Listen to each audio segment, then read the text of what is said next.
बता दें कि पहला प्रश्न दिया हुआ है कि शरीर में मुख्य अंतःस्रावी ग्रंथियों की संख्या कितनी होती है।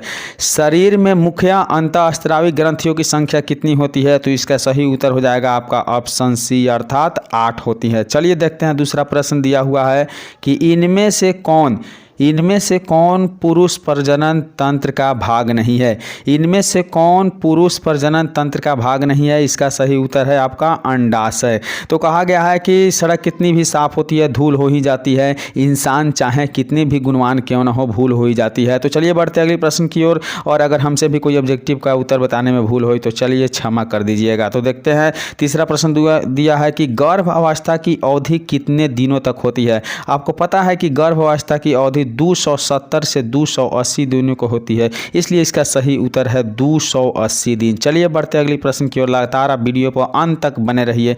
बता दें कि इनमें से किस हार्मोन के कम स्राव से पुरुष में पुरुष तत्व की कमी हो जाती है। इसका सही उत्तर है आपका ऑप्शन सी अर्थात एंड्रोजन के कमी से। किसके कौन हार्मोन, तो एंड्रोजन हार्मोन के कमी से। चलिए बढ़ते अगले प्रश्न की ओर। बता दें कि रजोधर्म मासिक धर्म स्त्रियों में सामान्यतः कम समाप्त हो जाता है। रजोधर्म मासिक धर्म स्त्रियों में कब समाप्त हो जाता है, इसका सही उत्तर क्या है, तो इसका सही उत्तर है 45 से 50 वर्ष में। कितने वर्ष में, 45 से 50 वर्ष में। चलिए बढ़ते अगले प्रश्न की ओर। दिया हुआ है कि स्वच्छ भारत अभियान भारत सरकार द्वारा किस तिथि को आरंभ किया गया। स्वच्छ भारत अभियान भारत सरकार द्वारा किस तिथि को आरंभ किया गया, इसका सही उत्तर है 2 अक्टूबर 2014। कब किया गया, 2 अक्टूबर 2014। अभी तक आप मेरे यूट्यूब चैनल को सब्सक्राइब नहीं किए हैं तो सब्सक्राइब कर लीजिए, क्योंकि इस पे एक से एक बढ़कर वीडियो आने वाला है जो आपको इंटर बोर्ड परीक्षा में सीधे पूछे जाएगा। तो बता दें कि माँ का दूध बच्चों को प्रदान करता है। माँ का दूध बच्चों को क्या प्रदान करता है, इसका सही उत्तर है ऑप्शन सी अर्थात दोनों। बता दें आपको प्राकृतिक प्राप्तिकर्ता और सुरक्षा एवं स्नेह दोनों प्राप्त करती है। तो चलिए बढ़ते हैं अगले प्रश्न की ओर। दिया हुआ है कि शिशु को जन्म के उपरांत देना चाहिए, शिशु को जन्म के बाद क्या देना चाहिए, इसका सही उत्तर है ऑप्शन ए अर्थात माता का दूध। किसका दूध देना चाहिए, तो माता का दूध। चलिए बढ़ते अगले प्रश्न की ओर। दिया हुआ है कि स्तनपान आवश्यक है, स्तनपान आवश्यक है, इसका सही उत्तर है शिशु तथा माता दोनों के लिए, शिशु तथा माता दोनों के लिए। चलिए बढ़ते अगले प्रश्न की ओर। एक से एक प्रश्न इसमें लाए हैं। 2 वर्षों से 6 वर्ष तक की आयु को कहते हैं, 2 वर्ष से 6 वर्ष तक की आयु को क्या कहते हैं, तो बाल्यावस्था कहते हैं। क्या कहते हैं, बाल्यावस्था। यह इस वीडियो का अर्थात होम साइंस का पहला पार्ट है। दूसरा, तीसरा, चौथा, पांचवा हर एक पार्ट आपके सामने लाते रहेंगे। फिलहाल आप वीडियो को सब्सक्राइब जरूर कर लीजिएगा। तो चलिए देखते हैं कि नवजात शिशु को स्तनपान कब से करना चाहिए। नवजात शिशु को स्तनपान कब से करना चाहिए, इसका सही उत्तर है जन्म के दिन से। कब से, तो जन्म के दिन से। चलिए बढ़ते अगले प्रश्न की ओर। दिया हुआ है कि बच्चे की वैकल्पिक देखरेख की आवश्यकता होती है, बच्चे की वैकल्पिक देखरेख की आवश्यकता कब होती है, इसका सही उत्तर है माता पिता की अनुपस्थिति में। किसके अनुपस्थिति में, तो माता पिता की अनुपस्थिति में। चलिए बढ़ते अगले प्रश्न की ओर।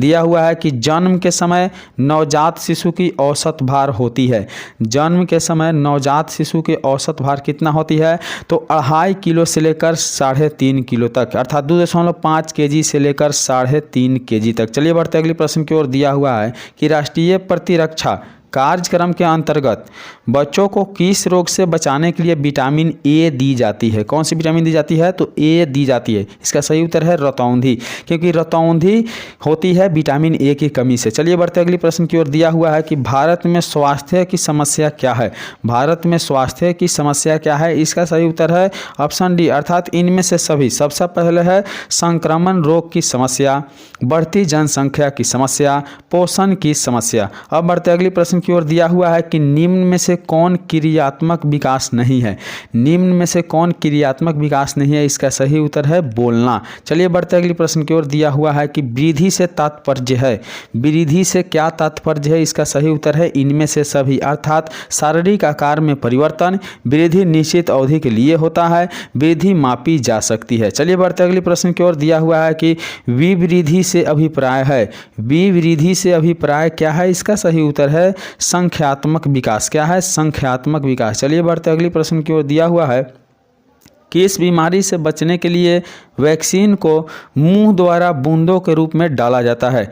किस बीमारी से बचने के लिए वैक्सीन को मुंह द्वारा बूंदों के रूप में डाला जाता है? इसका सही उत्तर है पोलियो, क्योंकि पोलियो का खुराक आपको इस बीमारी से बचाने के लिए डाला जाता है। चलिए अब बढ़ते अगले प्रश्न की ओर। दिया गया है कि मानव शरीर में सबसे छोटी ग्रंथि कौन सी है? मानव शरीर में सबसे छोटी ग्रंथि कौन सी है? इसका सही उत्तर है पीयूष। कौन सा ग्रंथि है? तो पीयूष ग्रंथि सबसे छोटी ग्रंथि है।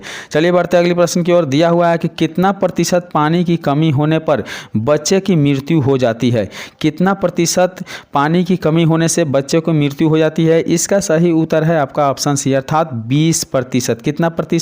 तो 20% पानी की कमी से। चलिए बढ़ते अगले प्रश्न की ओर। दिया हुआ है कि पशुओं से मनुष्य तक पहुंचने वाला छूत रोग है। पशुओं से मनुष्य तक पहुंचने वाला छूत रोग क्या है? इसका सही उत्तर है हाइड्रोफोबिया। क्या है? हाइड्रोफोबिया। अब बढ़ते अगले प्रश्न की ओर। दिया हुआ है कि निम्न में से कौन माता के दूध के साथ नवजात की ज़रूरत होती है? निम्न में से कौन माता के दूध के साथ नवजात को ज़रूरत होता है? इसका सही उत्तर है पानी। क्या होता है? पानी होता है।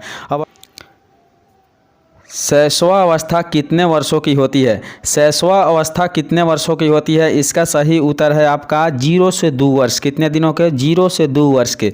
अब चलती है बढ़ते हैं अगली प्रश्न की ओर। दिया हुआ है कि भय, क्रोध और प्यार बच्चे का लक्षण क्या है?